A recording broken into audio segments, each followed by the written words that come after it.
The Los Angeles Lakers just lost to the Oklahoma City Thunder 123 to 87. That is a 36-point beating at home in front of their own fans. And here is the part that makes it even worse. 6 days ago, the Thunder beat them by 43. That game ended the season for both Luka Doncic and Austin Reeves. Grade 2 injuries, both expected out 4 to 6 weeks. And instead of rallying around their remaining players, instead of fighting back, the Lakers came out and got blown out by 36 more points. 3 straight losses, 2 of them by a combined 79 points against the same team. This is not a slump. This is not a rough patch. This is a collapse. And today we are going to go through exactly how it happened, what it means, and whether this franchise has any realistic path forward. Let's go through what actually happened because the numbers are genuinely difficult to look at. The Thunder outscored the Lakers in every single quarter. By halftime, this game was already over. The Lakers shot 43.8% from the field. They turned the ball over 17 times. Oklahoma City turned those turnovers into easy points. The Thunder's biggest lead was 41 points, 41. But here's the number that will follow this team for a while. OKC's bench scored 66 points. The entire Lakers team scored 87. Let that sink in for a second. Oklahoma City's reserves, the players who are not even starters, outscored the entire Los Angeles Lakers roster.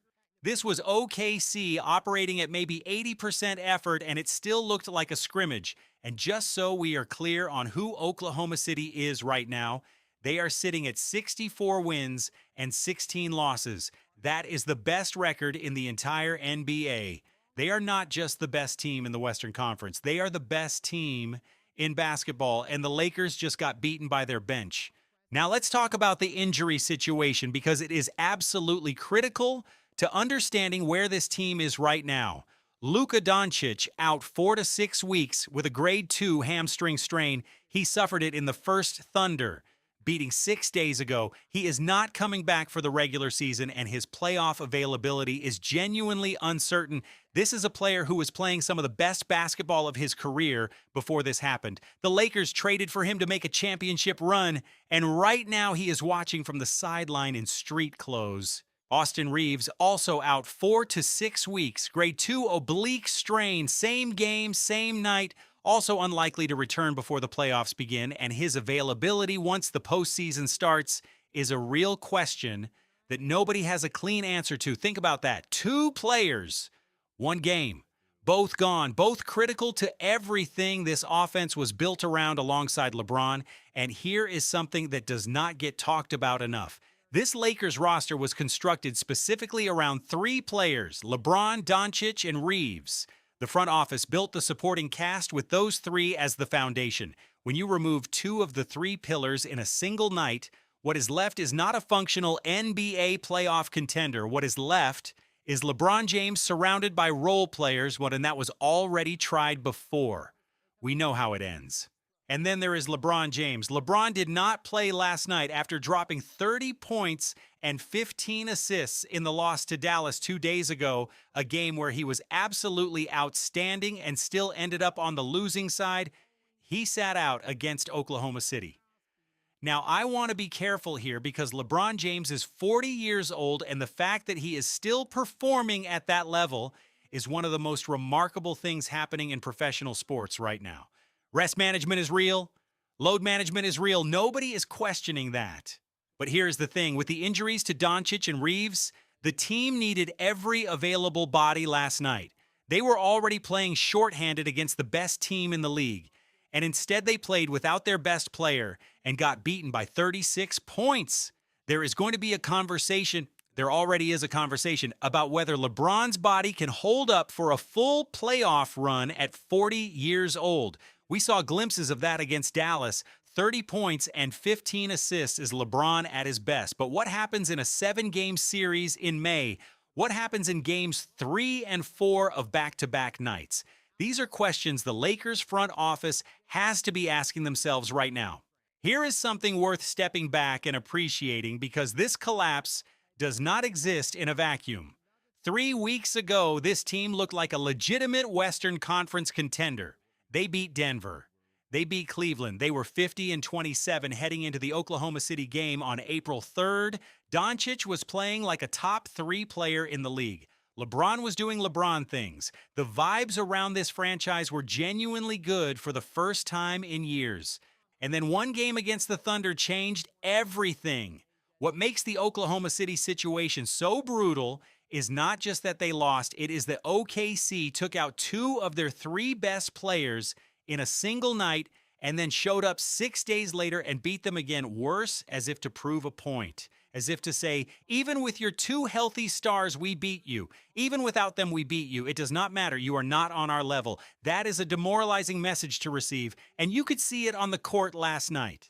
Let's talk about where things actually stand right now, because this is where it gets genuinely complicated. The Lakers are currently sitting at 50 wins and 29 losses. And here is the brutal part. Denver is at 52 wins and 28 losses. The Nuggets have passed them. Houston is right there too at exactly the same record as LA. The Lakers are fighting for seeding with 3 games left in the regular season, and they are coming off back-to-back demolition jobs. The remaining schedule, Golden State tomorrow, and the computers give the Warriors a 63% win probability, meaning Vegas thinks the Lakers are more likely to lose that one too. Then Phoenix at home, then Utah to close the regular season. On paper, Phoenix and Utah are winnable. Utah is 21-59. Phoenix has been inconsistent all year, but this team just got beaten by 36 at home. Nothing is guaranteed anymore, and here is the playoff picture that should terrify Lakers fans. If Denver stays ahead of them, the Lakers could fall to the 5 seed. That means a first-round matchup against a team with momentum going into the postseason.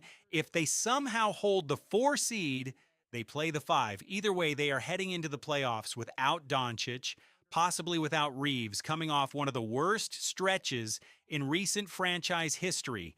And looming over all of it, potentially in the second round, is Oklahoma City, 64-16, the team that just beat them by 36, waiting. So where does this leave the Lakers? What is the honest answer? The honest answer is complicated. On one hand, this is LeBron James. You do not dismiss LeBron James in the playoffs, ever.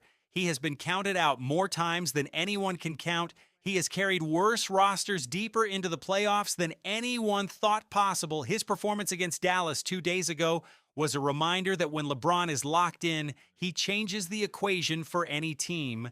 There is also the possibility that Doncic and Reeves recover faster than expected. 4 to 6 weeks is the range. Playoffs start in the 3rd week of April. If either of them can return at 80% health for a second-round run, the Lakers become a different team overnight. On the other hand, and this is the part that is hard to say, the window might be closing faster than anyone in that organization wants to admit. LeBron is 40. Doncic had a serious hamstring strain. Hamstrings are not injuries you rush back from, especially for a player whose game depends on his ability to stop and start at full speed. And the team around them, without those two, just got outscored by Oklahoma City's bench. The Lakers are not mathematically eliminated. They are not done, but they are in real trouble. In April 2026, the Los Angeles Lakers are in free fall. 3 straight losses, a combined 79-point beatdown across 2 games against the same opponent. Their 2 best supporting players injured and likely out for the start of the playoffs. LeBron James at 40 carrying this on his back, and waiting at the end of the bracket, potentially the Oklahoma City Thunder. 64-16, the best team in basketball, the team that already beat the Lakers twice this week and made it look easy. This is not where anyone expected the Lakers to be, and right now there are no easy answers for how they get out of it. If LeBron has one more miracle run in him, this is when he needs to find it, because the building is on fire and he might be the only one who can put it out.